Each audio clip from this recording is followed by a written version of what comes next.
Thoreau's Walden chapter 16. The pond in winter. After a still winter night, I awoke with the impression that some question had been put to me, which I had been endeavoring in vain to answer in my sleep, as what, how, when, where. But there was dawning nature, in whom all creatures live, looking in at my broad windows with serene and satisfied face, and no question on her lips. I woke to an answered question, to nature and daylight. The snow lying deep on the earth dotted with young pines, and the very slope of the hill on which my house is placed, seemed to say, forward. Nature puts no question and answers none which we mortals ask. She has long ago taken her resolution. O Prince, our eyes contemplate with admiration and transmit to the soul the wonderful and varied spectacle of this universe. The night veils without doubt a part of this glorious creation, but day comes to reveal to us this great work, which extends from earth even into the plains of the ether. Then to my morning work. First I take an axe and pail and go in search of water, if that be not a dream. After a cold and snowy night it needed a divining rod to find it.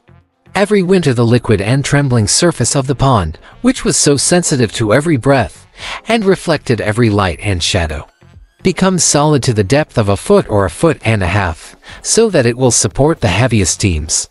And perchance the snow covers it to an equal depth, and it is not to be distinguished from any level field. Like the marmots in the surrounding hills, it closes its eyelids and becomes dormant for 3 months or more. Standing on the snow-covered plain, as if in a pasture amid the hills, I cut my way first through a foot of snow, and then a foot of ice, and open a window under my feet, where, kneeling to drink, I look down into the quiet parlor of the fishes, pervaded by a softened light as through a window of ground glass, with its bright sanded floor the same as in summer. There a perennial waveless serenity reigns as in the amber twilight sky, corresponding to the cool and even temperament of the inhabitants. Heaven is under our feet as well as over our heads. Early in the morning, while all things are crisp with frost, men come with fishing reels and slender lunch, and let down their fine lines through the snowy field to take pickerel and perch, wild men, who instinctively follow other fashions and trust other authorities than their townsmen, and by their goings and comings stitch towns together in parts where else they would be ripped. They sit and eat their luncheon in stout fir knots on the dry oak leaves on the shore. As wise in natural lore as the citizen is in artificial. They never consulted with books, and know and can tell much less than they have done. The things which they practice are said not yet to be known. Here is one fishing for pickerel with grown perch for bait. You look into his pail with wonder as into a summer pond, as if he kept summer locked up at home, or knew where she had retreated. How, pray, did he get these in midwinter? Oh, he got worms out of rotten logs since the ground froze, and so he caught them. His life itself passes deeper in nature than the studies of the naturalist penetrate, himself a subject for the naturalist. The latter raises the moss and bark gently with his knife in search of insects. The former lays open logs to their core with his axe, and moss and bark fly far and wide. He gets his living by barking trees. Such a man has some right to fish, and I love to see nature carried out in him. The perch swallows the grub worm, the pickerel swallows the perch, and the fisherman swallows the pickerel, and so all the chinks in the scale of being are filled. When I strolled around the pond in misty weather I was sometimes amused by the primitive mode which some ruder fisherman had adopted. He would perhaps have placed alder branches over the narrow holes in the ice, which were 4 or 5 rods apart, and an equal distance from the shore, and having fastened the end of the line to a stick to prevent its being pulled through, have passed the slack line over a twig of the alder, a foot or more above the ice, and tied a dry oak leaf to it, which, being pulled down, would show when he had a bite. These alders loomed through the mist at regular intervals as you walked halfway round the pond. Ah, the pickerel of Walden, when I see them lying on the ice, or in the well which the fisherman cuts in the ice, making a little hole to admit the water, I am always surprised by their rare beauty. As if they were fabulous fishes, they are so far into the streets, even to the woods, foreign as Arabia to our Concord life. They possess a quite dazzling and transcendent beauty which separates them by a wide interval from the cadaverous cod and haddock whose fame is trumpeted in our streets. They are not green like the pines, nor gray like the stones, nor blue like the sky, but they have, to my eyes, if possible, yet rarer colors, like flowers and precious stones, as if they were the pearls, the animalized nuclei or crystals of the Walden water. They, of course, are Walden all over and all through, are themselves small Waldens in the animal kingdom, Waldenses. It is surprising that they are caught here, that in this deep and capacious spring, far beneath the rattling teams and chaises and tinkling sleighs that travel the Walden road, this great gold and emerald fish swims. I never chanced to see its kind in any market. It would be the cynosure of all eyes there. Easily, with a few convulsive quirks, they give up their watery ghosts, like a mortal translated before his time to the thin air of heaven. As I was desirous to recover the long-lost bottom of Walden Pond, I surveyed it carefully. Before the ice broke up, early in '46, with compass and chain and sounding line. There have been many stories told about the bottom, or rather no bottom, of this pond, which certainly had no foundation for themselves. It is remarkable how long men will believe in the bottomlessness of a pond without taking the trouble to sound it. I have visited to such bottomless ponds in one walk in this neighborhood. Many have believed that Walden reached quite through to the other side of the globe. Some who have lain flat on the ice for a long time, looking down through the elusive medium, perchance with watery eyes into the bargain, and driven to hasty conclusions by the fear of catching cold in their breasts, have seen vast holes into which a load of hay might be driven. If there were anybody to drive it, the undoubted source of the Styx and entrance to the infernal regions from these parts. Others have gone down from the village with a 56 and a wagon load of inch rope, but yet have failed to find any bottom. For while the 56 was resting by the way, they were paying out the rope in the vain attempt to fathom their truly immeasurable capacity for marvelousness. But I can assure my readers that Walden has a reasonably tight bottom at a not unreasonable, though at an unusual, depth.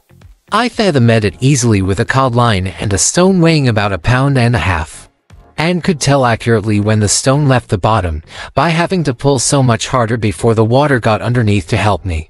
The greatest depth was exactly 102 feet, to which may be added the 5 feet which it has risen since, making 107. This is a remarkable depth for so small an area, yet not an inch of it can be spared by the imagination. What if all ponds were shallow? Would it not react on the minds of men? I am thankful that this pond was made deep and pure for a symbol. While men believe in the infinite, some ponds will be thought to be bottomless. A factory owner, hearing what depth I had found, thought that it could not be true, for, judging from his acquaintance with dams, sand would not lie at so steep an angle. But the deepest ponds are not so deep in proportion to their area as most suppose, and if drained, would not leave very remarkable valleys. They are not like cups between the hills, for this one, which is so unusually deep for its area, appears in a vertical section through its center not deeper than a shallow plate. Most ponds emptied would leave a meadow no more hollow than we frequently see. William Gilpin, who is so admirable in all that relates to landscapes, and usually so correct, standing at the head of Loch Fyne, in Scotland, which he describes as a bay of salt water, 60 or 70 fathoms deep, for miles in breadth, and about 50 miles long, surrounded by mountains, observes, if we could have seen it immediately after the diluvian crash, or whatever convulsion of nature occasioned it, before the waters gushed in, what a horrid chasm must it have appeared! So high as heaved the tumid hills, so low down sunk a hollow bottom, broad and deep, capacious bed of waters. But if, using the shortest diameter of Loch Fyne, we apply these proportions to Walden, which, as we have seen, appears already in a vertical section only like a shallow plate, it will appear 4 times as shallow. So much for the increased horrors of the chasm of Loch Fyne when emptied. No doubt many a smiling valley with its stretching cornfields occupies exactly such a horrid chasm, from which the waters have receded, though it requires the insight and the far sight of the geologist to convince the unsuspecting inhabitants of this fact.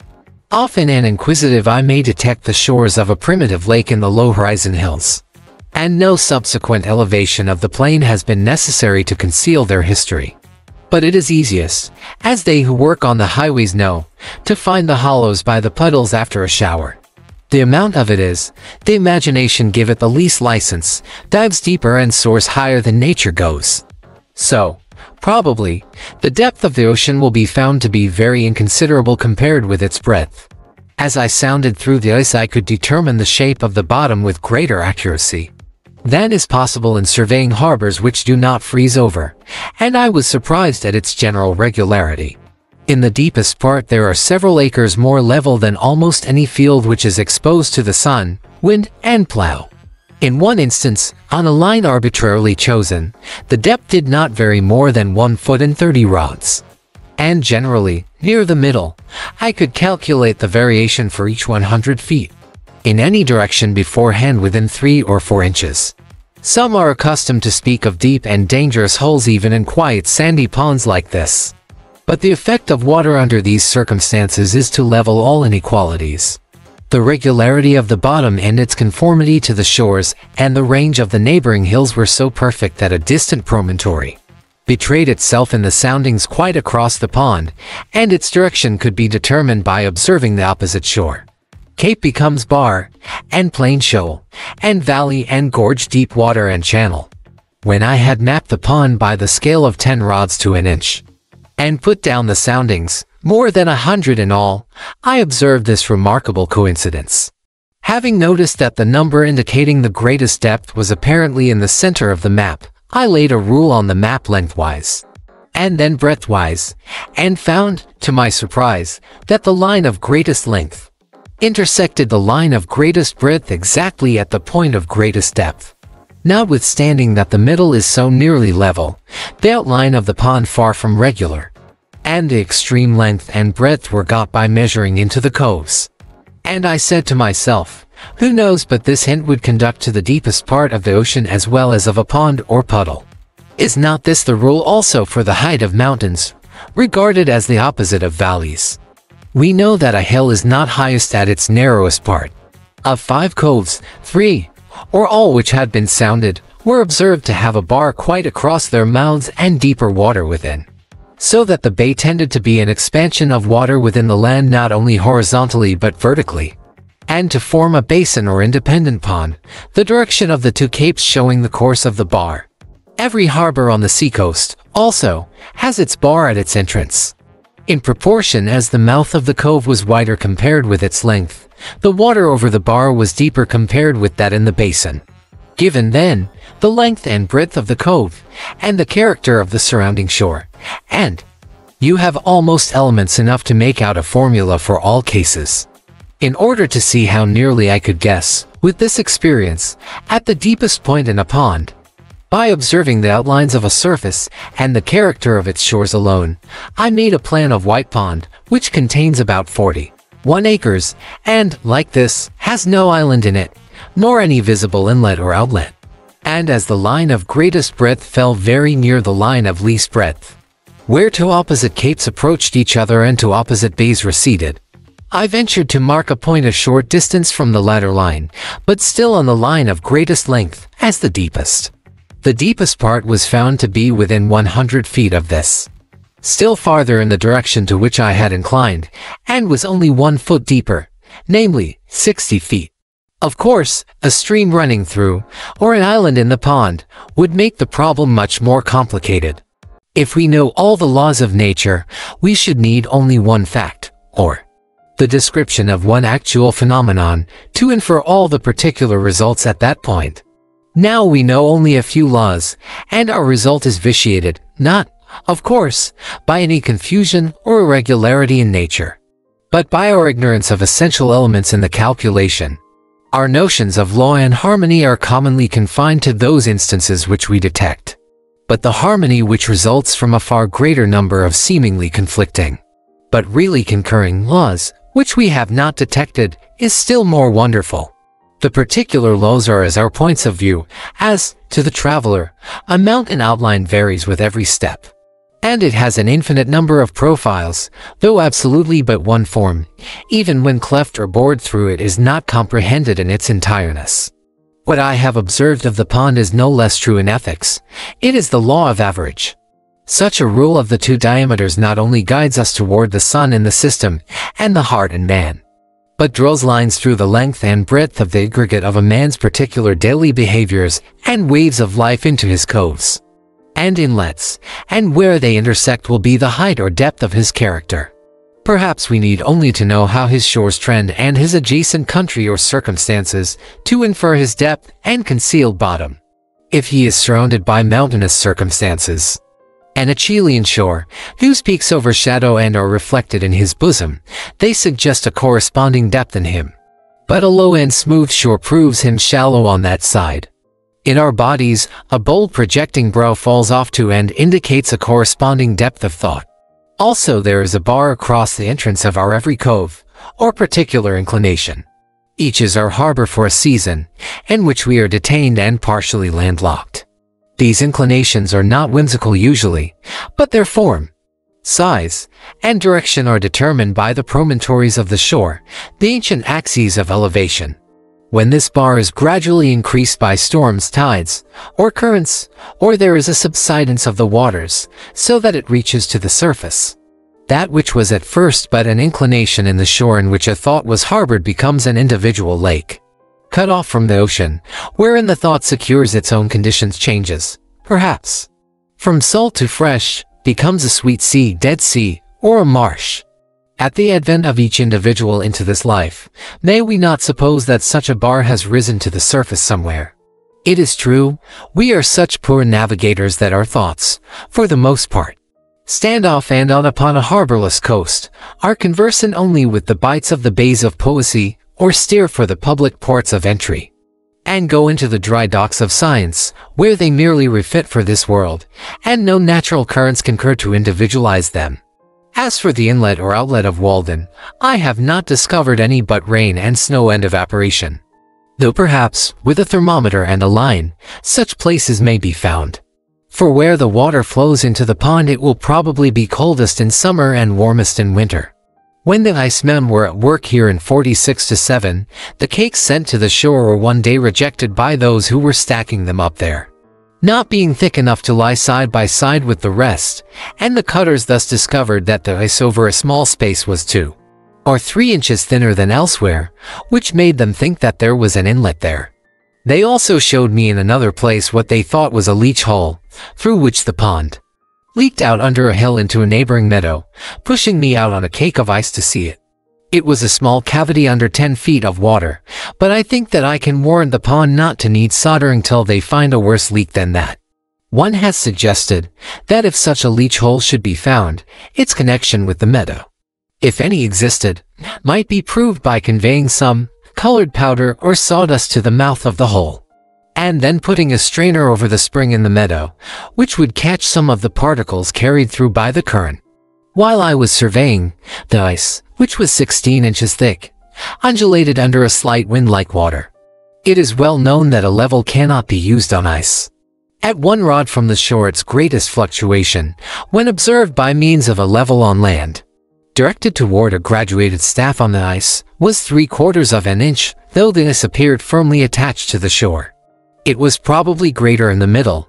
Who knows, but if our instruments were delicate enough we might detect an undulation in the crust of the earth. When 2 legs of my level were on the shore and the third on the ice, and the sights were directed over the latter, a rise or fall of the ice of an almost infinitesimal amount made a difference of several feet on a tree across the pond.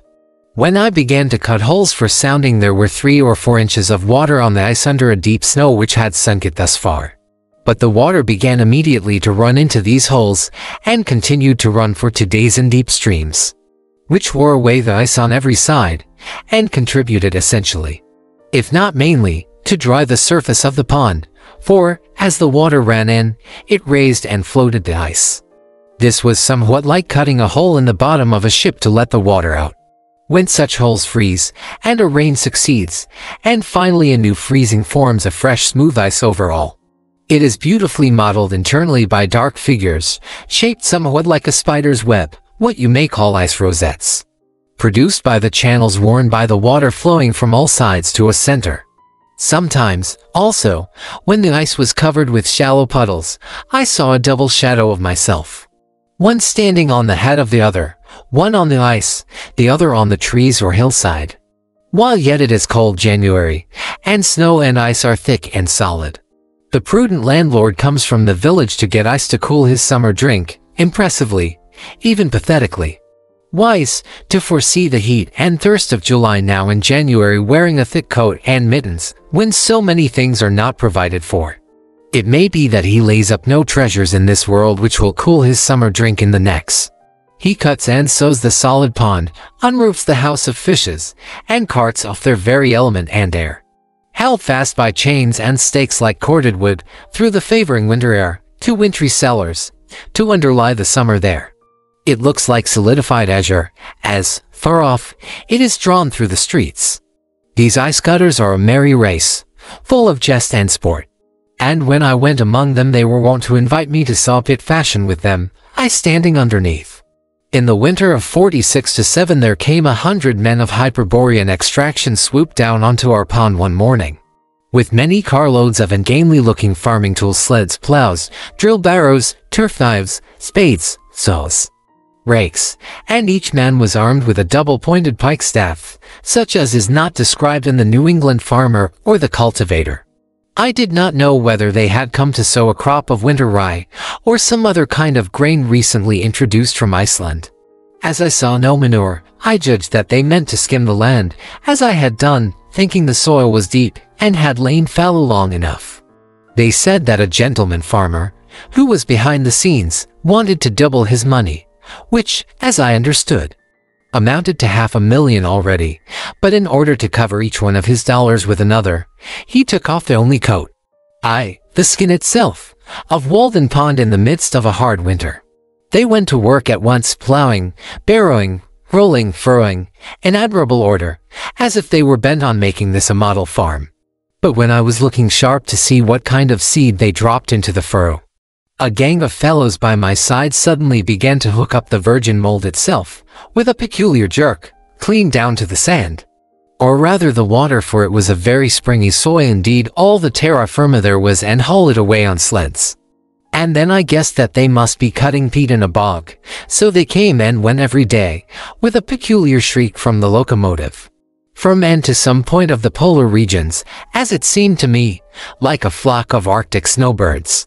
But sometimes Squaw Walden had her revenge, and a hired man, walking behind his team, slipped through a crack in the ground down toward Tartarus, and he who was so brave before suddenly became but the 9th part of a man, almost gave up his animal heat, and was glad to take refuge in my house, and acknowledged that there was some virtue in a stove. Or sometimes the frozen soil took a piece of steel out of a plowshare, or a plow got set in the furrow and had to be cut out. To speak literally, 100 Irishmen, with Yankee overseers, came from Cambridge every day to get out the ice. They divided it into cakes by methods too well known to require description. And these, being sledded to the shore, were rapidly hauled off onto an ice platform, and raised by grappling irons and block and tackle. Worked by horses, onto a stack, as surely as so many barrels of flour, and they're placed evenly side by side, and row upon row, as if they formed the solid base of an obelisk designed to pierce the clouds. They told me that in a good day they could get out 1,000 tons, which was the yield of about 1 acre. Deep ruts and cradle holes were worn in the ice, as on terra firma, by the passage of the sleds over the same track. And the horses invariably ate their oats out of cakes of ice hollowed out like buckets. They stacked up the cakes thus in the open air in a pile 35 feet high on one side, and 6 or 7 rods square, putting hay between the outside layers to exclude the air, for when the wind, though never so cold, finds a passage through, it will wear large cavities, leaving slight supports or studs only here and there, and finally topple it down. At first it looked like a vast blue fort or Valhalla, but when they began to tuck the coarse meadow hay into the crevices, and this became covered with rime and icicles, it looked like a venerable moss-grown and hoary ruin, built of azure-tinted marble, the abode of winter, that old man we see in the almanac his shanty, as if he had a design to estivate with us. They calculated that not 25% of this would reach its destination, and that 2 or 3% would be wasted in the cars. However, a still greater part of this heap had a different destiny from what was intended. For either because the ice was found not to keep so well as was expected, containing more air than usual, or for some other reason, it never got to market. This heap, made in the winter of 46-7 and estimated to contain 10,000 tons, was finally covered with hay and boards.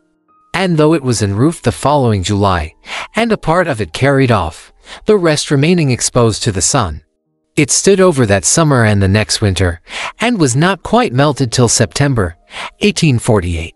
Thus the pond recovered the greater part. Like the water, the Walden ice, seen near at hand, has a green tint, but at a distance is beautifully blue. And you can easily tell it from the white ice of the river, or the merely greenish ice of some ponds, a quarter of a mile off. Sometimes one of those great cakes slips from the iceman's sled into the village street, and lies there for a week like a great emerald, an object of interest to all passers. I have noticed that a portion of Walden which in the state of water was green will often, when frozen, appear from the same point of view blue. So the hollows about this pond will, sometimes, in the winter, be filled with a greenish water somewhat like its own, but the next day will have frozen blue. Perhaps the blue color of water and ice is due to the light and air they contain, and the most transparent is the bluest. Ice is an interesting subject for contemplation. They told me that they had some in the ice houses at Fresh Pond 5 years old which was as good as ever. Why is it that a bucket of water soon becomes putrid, but frozen remains sweet forever? It is commonly said that this is the difference between the affections and the intellect. Thus for 16 days I saw from my window 100 men at work like busy husbandmen, with teams and horses and apparently all the implements of farming, such a picture as we see on the first page of the almanac. And as often as I looked out I was reminded of the fable of the lark and the reapers, or the parable of the sower, and the like. And now they are all gone, and in 30 days more, probably, I shall look from the same window on the pure sea-green Walden water there, reflecting the clouds and the trees, and sending up its evaporations in solitude, and no traces will appear that a man has ever stood there. Perhaps I shall hear a solitary loon laugh as he dives and plumes himself, or shall see a lonely fisher in his boat, like a floating leaf, beholding his form reflected in the waves, where lately 100 men securely labored.